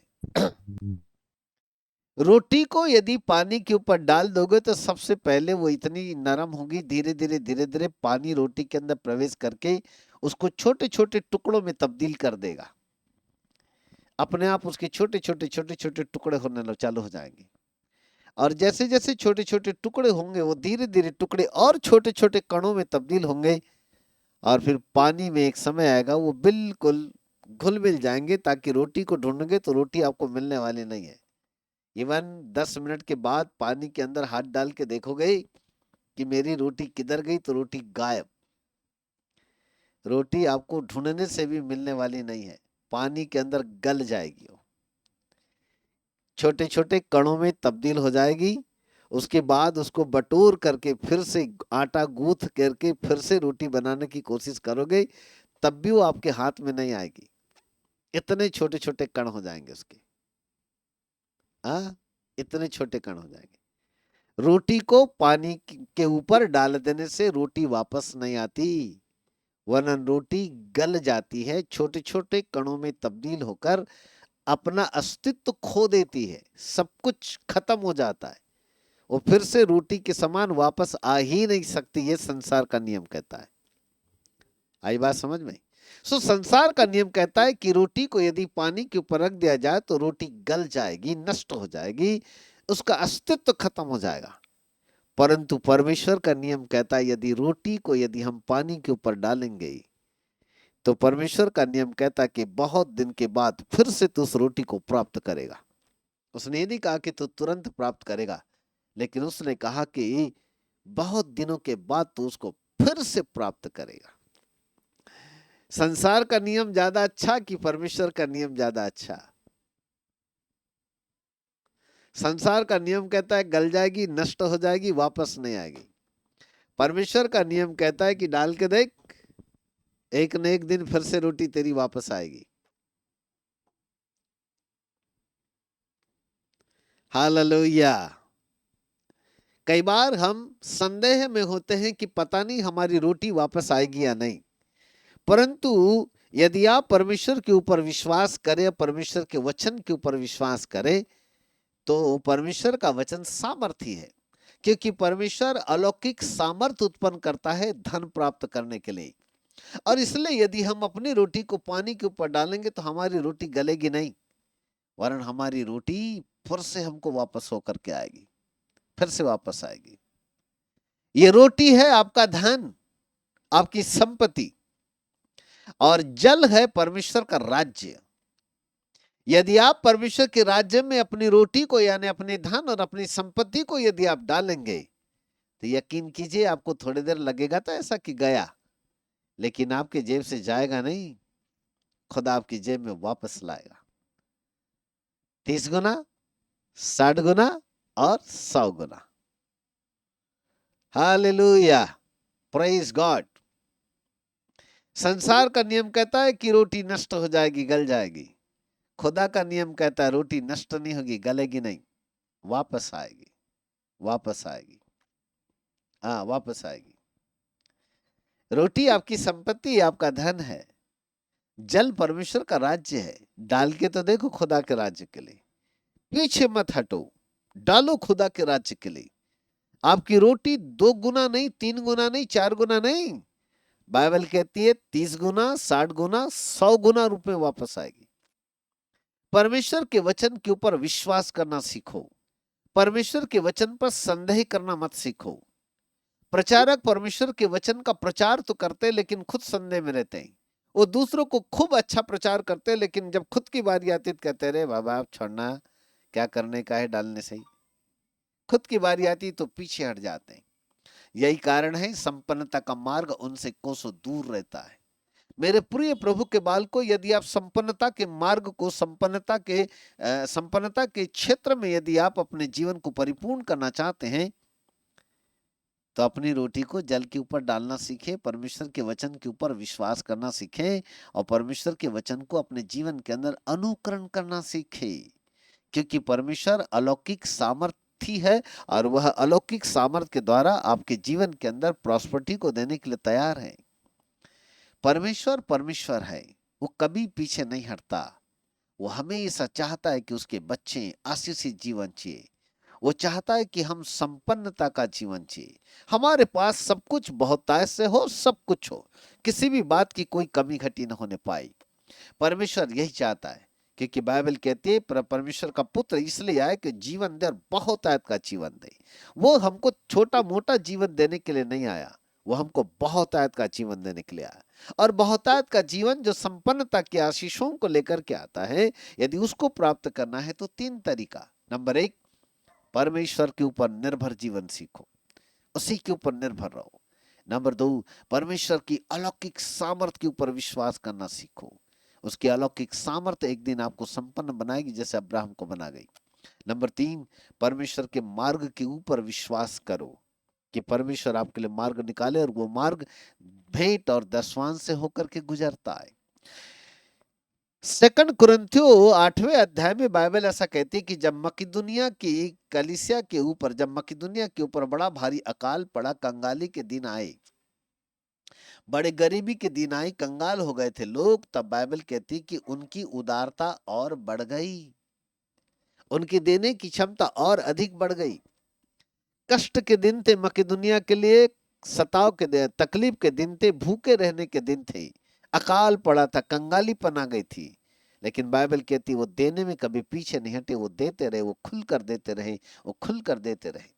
और यही कारण था मकिदुनिया की कलीसिया पर फिर से आशीष आई और परमेश्वर ने उनको फिर से संपन्न बना दिया। जीवन के हर क्षेत्र में कभी भी जब देने की बात आती है तो पीछे नहीं हटना, एकदम से पीछे मुड़ करके नहीं भागना। हम अपनी शक्ति के अनुसार जो कुछ हमारे पास में है देना सीखना, और जहां कहीं पर भी जब हम देते हैं तो ये विश्वास करना कि मैं परमेश्वर के अपने लिए मार्ग तैयार कर रहा हूं, मैं परमेश्वर की ओर से अपने लिए एक ऐसा मार्ग तैयार कर रहा हूं जो संपन्नता की ओर लेकर के जाता है। आप जब कभी भी परमेश्वर के राज्य के लिए देते हैं, भेंट देते हैं या दशवांश देते हैं, तो यकीन कीजिए परमेश्वर आपके लिए मार्ग को तैयार करता है, वो आपके लिए मार्ग बना रहा है। भेंट मनुष्य के लिए मार्ग को खोल देती है, और लिखा है वो बड़े लोगों तक हमको पहुंचा देती है, घोड़े पर से उठाकर अधिपतियों के संग बिठा देती है। वो भेंट है, वो भेंट है। हालेलुया, प्रेज गॉड, हालेलुया, है ना। बाइबल कहती है जो थोड़ा बोता है वो थोड़ा काटता है, जो ज्यादा बोता है वो ज्यादा काटता है ना। हर एक जन जैसा मन में ठाने वैसा ही दान करे। 2 कुरिन्थियों 9 अध्याय उसका 7 पद। हर एक जन जैसा मन में ठाने वैसा ही दान करे, न कुड़कुड़ के न दबाव से, क्योंकि परमेश्वर हर्ष से देने वाले से प्रेम रखता है। बाइबल क्या कहती है, देखो, हर एक जन जैसा मन में ठाने वैसा ही दान करे, न कुड़कुड़ के नहीं। सामने वाला हमको बोलेगा इससे चलो कर देते हैं, नहीं, कुड़कुड़ के नहीं, दबाव से भी नहीं, किसी को प्रेशर में आके भी नहीं, हर्ष से देने वाले से परमेश्वर प्रेम करता है। पर वहां पे एक पहली लाइन लिखा है, जैसा मन में ठाने वैसा ही दान करे। मन में ठाने का मतलब क्या है? जब हम परमेश्वर के वचन को सुनते हैं और अचानक हमारे मन के अंदर सबसे पहले एक विचार आता है, इतना देना चाहिए, इतना देना चाहिए, एक विचार आता है। फिर बाद में वो विचार धुंधला होता है, फिर दूसरा विचार आने लगता, ना ना ना ये ज्यादा है, ऐसा कर, इसको कम कर दे, अरे ये बहुत ज्यादा, इसको कम कर थोड़ा। तो दिमाग के अंदर युद्ध लड़ना चालू होता है, और फिर वो एक बड़ी राशि जो आपके मन के अंदर आई थी वो धीरे धीरे धुंधली होते होते होते होते छोटी राशि पे ऊपर आकर के अटक जाती है। यकीन करो प्रॉस्पेरिटी के रास्ते आपके लिए रुक जाते हैं। वहां लिखा है जैसा मन में ठाने, मतलब पहली बार हमारे मन के अंदर जो विचार आया था उस विचार को पकड़ ले, उस विचार को पकड़ लो और उसी के अनुसार डाल दो, उसी के अनुसार डाल दो। यही है प्रॉस्पेरिटी का तरीका। हमारे पास यदि बहुत कुछ, इतना सारा, इतने में से कोई भी इतना दे देता है।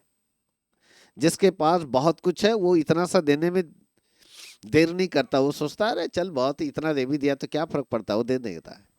लेकिन जब आपके पास बहुत थोड़ा है, उस थोड़े में से जब आप देते हैं तब खुदा देखता है किसने अपनी कमी में से क्या दिया। वहां परमेश्वर की नजर होती है। जहां बहुत कुछ है, जहां बहुत कुछ है, उस बहुत कुछ में से यदि हमने थोड़ा निकाल के दिया, खुदा की नजर वहां नहीं आती, क्योंकि उसको लगता है अरे ये तो अपार संपत्ति है, लुटा भी देगा तो क्या फर्क पड़ता है। लेकिन जब हमारे पास बहुत ही गिनती का है, बहुत ही काम का है, बहुत ही रेयर है, एकदम सटीक, जितने में केवल मेरा अपना ही खर्चा हो सकता है, लेकिन जब जरूरत पड़े कि वहां से निकाल करके देना है, तब पीछे मत हटना। जो विचार आपके मन के अंदर आए, जो विचार या पहली बार आए, उसी को पकड़ना, उसी के अनुसार देना। खुदा आपके लिए तुरंत मार्ग निकालेगा, आपके बिगड़े कामों को बनाएगा, असफलता को सफलता में तैयार करेगा, प्रॉस्पेरिटी के लिए रास्ते निकलना चालू हो जाएंगे। कहीं न कहीं परमेश्वर आसान तरीकों से आपके लिए हल निकालना चालू कर देगा। वही है वो मार्ग जो हम उसको नजरअंदाज कर देते हैं और फिर हम पीछे की ओर चले जाते हैं और हम सोचते ना ना ना ना ना, ये तो हमारे लिए नहीं था। और यही सोच के शैतान हमारे मन को भटका देता है और हम वहां पर पीछे की ओर चले जाते हैं। मेरे प्रिय प्रभु के बालकों, कभी भी पीछे ना हटो। खुदा के राज्य में देने के लिए हमेशा तत्पर रहो। परमेश्वर सामर्थी परमेश्वर है। क्या आप एक ऐसी स्त्री को जानते हो जो एलीसा भविष्यद्वक्ता के पास आई थी, जिसका पति कर्ज से दबा हुआ मर गया? दूसरा राजा के 4 अध्याय में लिखा है। वो स्त्री एलीशा भविष्यद्वक्ता के पास आई।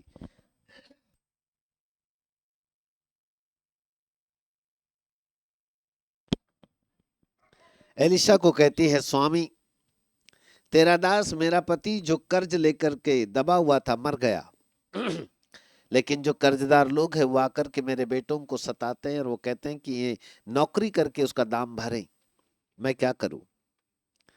तब एलीशा सोच समझ करके कुछ जवाब देता है। एक बात बता, इससे तेरे घर में क्या है?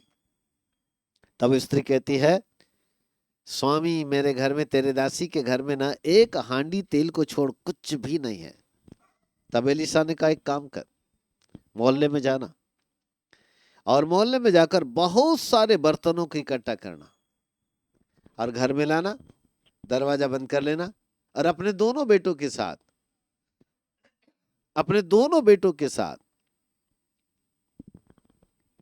उन बर्तनों में तेल डालना और जो भर जाए उसको अलग रखते जाना। बाइबल कहती वो स्त्री गई, उसने अपने दोनों बेटों के साथ बर्तन इकट्ठा करके ले आई, दरवाजा बंद करी, वो तेल डालती जाती थी। एक बेटा खाली बर्तन लाता जाता था, तेल डालती जाती थी, घड़ा भरता जाता था। दूसरा बर्तन जैसे भर जाता था तो दूसरा वाला बेटा उस घड़े को निकालकर दूसरी जगह रखते जाता था। एक घड़े का तेल बहुत सारे घड़ों में भर गया। जानते हो कैसे?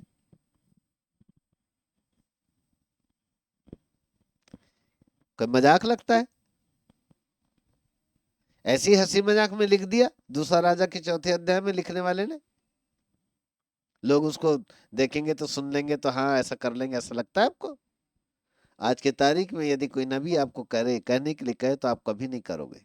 यकीन नहीं वैसा वाला। उस स्त्री के अंदर एक अलौकिक विश्वास था। उस स्त्री के अंदर था अपने स्वामी की आज्ञा का पालन करने वाली क्षमता। उसको मालूम था कि मेरा पति का गुरु है ये, और इसने जो कुछ बोला मेरे पति ने माना, उसकी जिंदगी आशीषित रही। आज यदि मेरे पति का गुरु मुझको कुछ कह रहा है, मेरा फर्ज बनता है कि मैं उसको मानूं। और वो उसकी आज्ञा का पालन करने के लिए चले आई। उसने कहा था खाली बर्तन पूरे, बहुत सारे बर्तन बोले पूरे मोहल्ले भर से ले आना। वो गई, मोहल्ला भर घूमी, यहां से वहां से, घर घर घूम घूम के उसने बहुत सारे बर्तन इकट्ठा करी। दूसरी स्त्री होती तो कहती, गुरुजी क्या फालतू की बात करते हो आप, मेरे को ना ऐसे ही बोले, मैं तो आई थी कि खूब सारा अच्छा खासा कुछ अच्छा ज्यादा बड़ा कुछ धन दोगे तो मेरा कर्ज खत्म हो जाएगा, इसलिए आई थी। आप तो मेरे को घुमा रहे हो गोल गोल।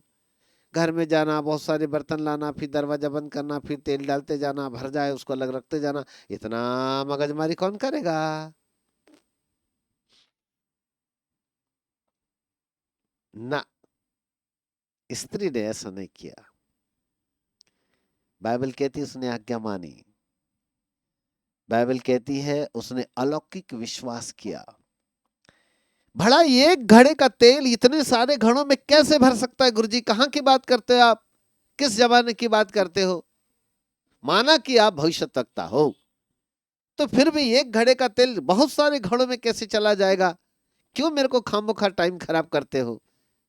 बट बाइबल कहती स्त्री ने अलौकिक विश्वास को अंजाम दिया। उसने बर्तन लाई, घर में बर्तनों को रखकर उन बर्तनों के ऊपर उसने तेल डाला, तेल डाला, और जैसे ही डाला ना घड़ा ही भर गया, और देखती तो उसके घड़े का जितना का तेल जितना का उतना। तब समझ गई कि गुरुजी ने जो बोला था बिल्कुल सही बोला। वो विश्वास था उसके अंदर। मेरे प्रिय प्रभु के बालकों, परमेश्वर के वचन पर संदेह मत करो, परमेश्वर के वचन पर विश्वास करना सीखो। संदेह को अलग करो। शक, संदेह शैतान की ओर से है। हम परमेश्वर के लोग हैं, हमें परमेश्वर के वचन के ऊपर विश्वास करना है, और वो वचन आपके लिए मार्ग निकालेगा। यदि आप अपने घड़े के तेल को इस खाली घड़ों में डालना चाहते हैं तो आप सफल होंगे। परमेश्वर आपके लिए मार्ग निकालेगा। आपके कर्जों से परमेश्वर आपको आजाद करेगा। और यदि आप अपने घड़े का तेल अपने घड़े में ही रखना चाहते हैं तो मुबारक हो, घड़े का तेल जितना का उतना ही रहेगा। आओ अपनी रोटी जल के ऊपर डालना सीखो। परमेश्वर हमें तैयार करता है कि हम अपनी रोटी को जल के ऊपर डालें। आपकी रोटी नहीं गलेगी, आपकी रोटी आपके पास वापस आएगी, उदारता पूर्वक वापस आएगी। परमेश्वर सामर्थी परमेश्वर है। वो कभी भी हमारा उधार अपने पास नहीं रखता। वो अपनों बच्चों को उदारता पूर्वक देना जानता है। वो चाहता है कि उसके बच्चे प्रॉस्पर्टी का जीवन जिए। वो चाहता है कि उसके बच्चों के पास में अपरंपार हो, बहुत ऐसे हो, सब कुछ हमारे पास में हो। पर उसके लिए वो हमारे लिए एक मार्ग निकालता है, और वो मार्ग है दशवांश और भेंट। दशवांश और भेंट। मेरे प्रिय प्रभु के बालकों, परमेश्वर के राज्य में देना सीखो। आज 3 बातें प्रॉस्पर्टी की हमने सीखी। नंबर 1, परमेश्वर के ऊपर निर्भरता का जीवन। नंबर 2, परमेश्वर की सामर्थ के ऊपर विश्वास करो। नंबर 3, परमेश्वर के मार्ग के ऊपर विश्वास करो। परमेश्वर आपके लिए मार्ग निकालने जा रहे हैं, उस मार्ग को अपनाओ। हालेलुया। ये मार्ग आपके लिए दशवांश और भेंट में से होकर के जाता है। आज की शाम, इससे पहले कि हम प्रार्थना करें, एक गीत गाएंगे। एलिस भाई, एक गिटार लेकर एक छोटा सा गीत लो, मुश्किल से 5 मिनट वाला छोटा सा गीत।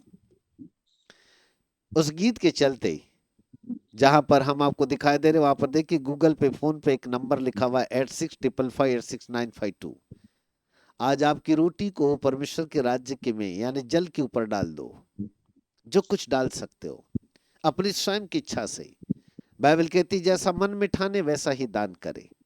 जो कुछ कर सकते हो परमेश्वर के राज्य के लिए काम करें, परमेश्वर के राज्य के लिए देना सीखें।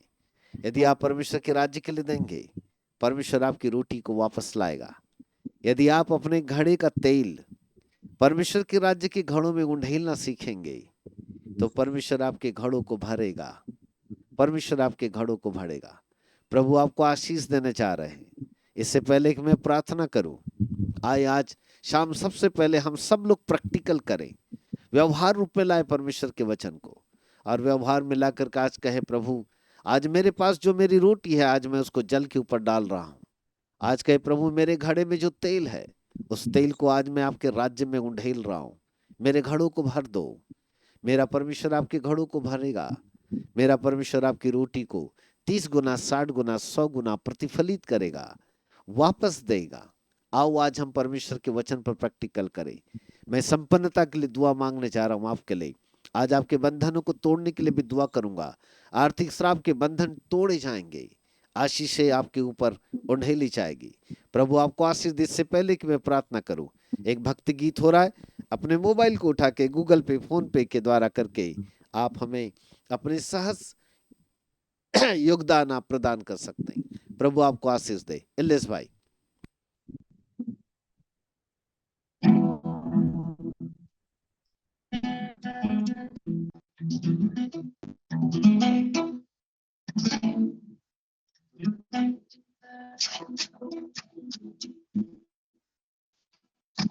जो तुम्हें दिया जाएगा तो तुम्हें दिया जाएगा, तो तुम्हें दिया जाएगा, तो तुम्हें दिया जाएगा।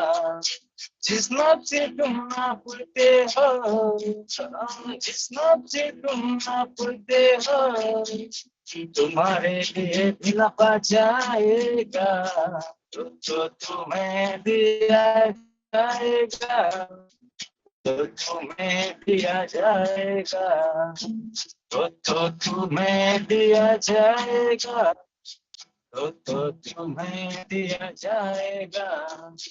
दाया हाथ कर देता है तो बाया हाथ जाने ना पाए, है तुम्हारा दिन, यही है यह बात तुम्हारी। दाया हाथ कर देता है तो बाया हाथ जाने ना पाए, है तुम्हारा दिन, यही है यह बात तुम्हारी।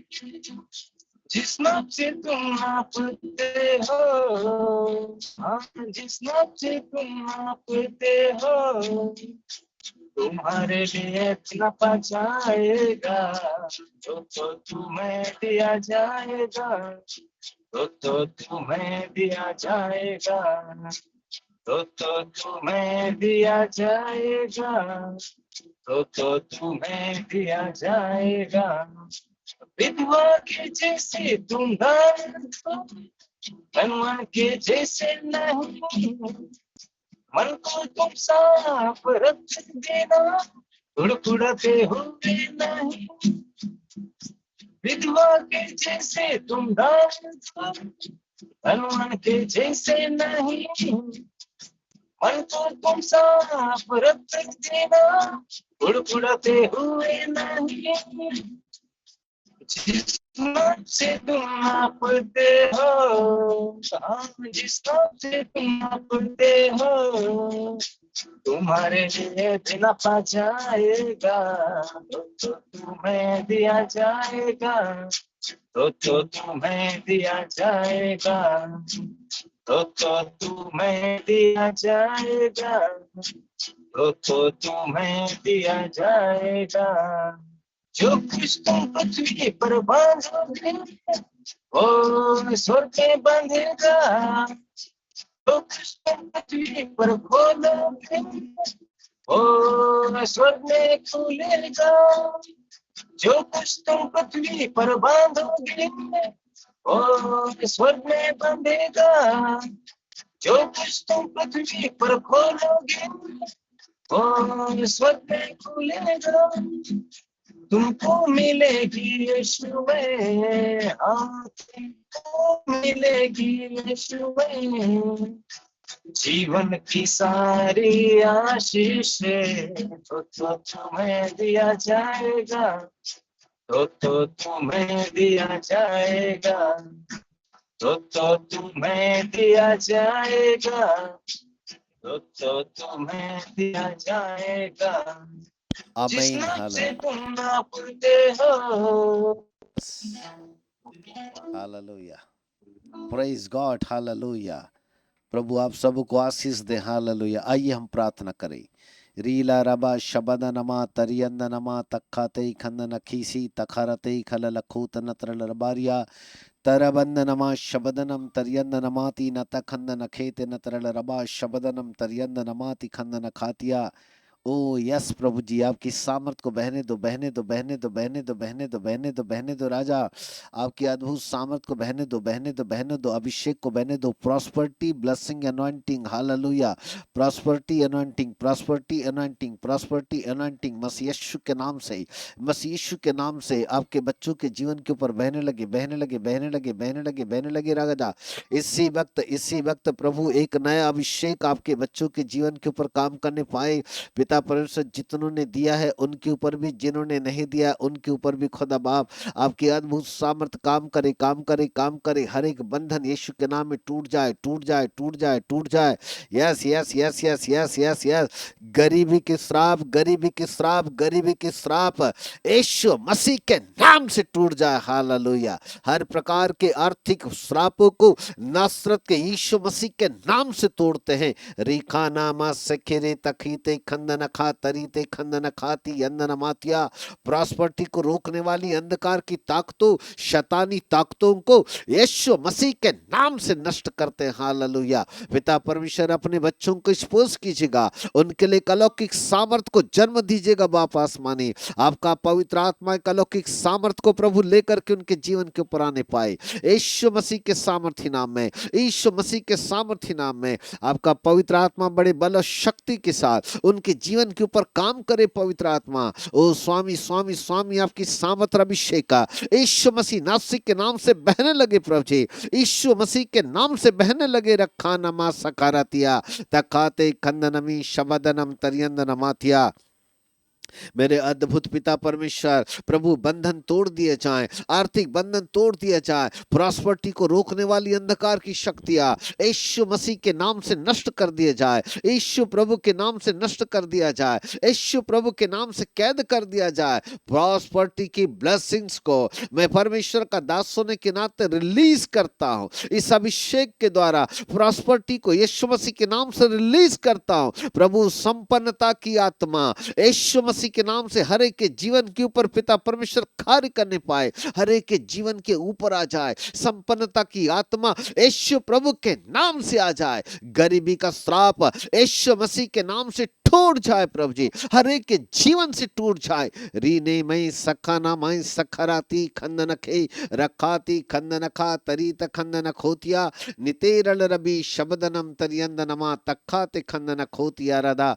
पवित्र पिता, आपका धन्यवाद, आपका धन्यवाद, आपका धन्यवाद। आपकी सामर्थ बह रही है, आपका अभिषेक बह रहा है। बंधन टूट रहे हैं प्रभु जी, आर्थिक बंधन टूट रहे हैं, आर्थिक बंधन टूट रहे हैं। जिनका काम सफल नहीं हो रहा है पिता परमेश्वर, उनको स्पर्श करो, उनके काम सफल बनना चालू हो जाए। उनके कामों के ऊपर ब्लेसिंग्स हो प्रभु जी, उनके कामों में आशीष हो, सफलता हो। मैं परमेश्वर का दास विजय की घोषणा करता हूं। हालेलुया। पिता, हर एक के खत्तों को पूरा कीजिएगा। जितनों ने आज अपनी रोटी को जल के ऊपर डाला है, आपके वचन के अनुसार उनकी रोटी को 30 गुना, 60 गुना, 100 गुना फलवंत होने की घोषणा करते हैं। यीशु के नाम में घोषणा करते हैं। प्रभु, संसार का कानून कहता है रोटी गल जाएगी, लेकिन आपका कानून कहता है रोटी नहीं गलेगी, वरन आपके बच्चों के पास 30 गुना, 60 गुना, 100 गुना वापस आएगी यीशु के नाम से। हालेलुया। पिता परमेश्वर, आपका धन्यवाद। हम उस स्त्री को याद करते जिसने अपने घड़े के तेल को अनेक घड़ों में डाल दिया।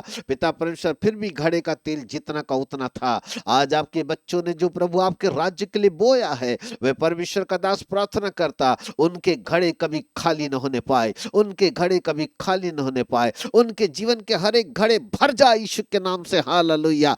रीदे नहीं समानमय सखाराती खंदन खा रीखे ते खालाला सैतनती खंदन खातिया निवेदनम नखात खंदन खी सखाराबात खीत खंदन मातिया। पवित्र पिता, आपका धन्यवाद, आपका धन्यवाद, आपका धन्यवाद। आपकी सामर्थ बह रही है, आपका अभिषेक बह रहा है, आपका अभिषेक बह रहा है। लोगों के बंधन टूट रहे हैं, आर्थिक बंधन टूट रहे हैं, आर्थिक बंधन टूट रहे हैं। यीशु के नाम में संपन्नता आ रही है, यीशु के नाम में संपन्नता आ रही है, यीशु के नाम में संपन्नता की आत्मा आ रही है। हालेलुया। यस प्रभु जी, संपन्नता मसीह यीशु के नाम से पिता परमेश्वर काम कर रही है। रीखे ने सखानमा सखाराती खंदनमातिया।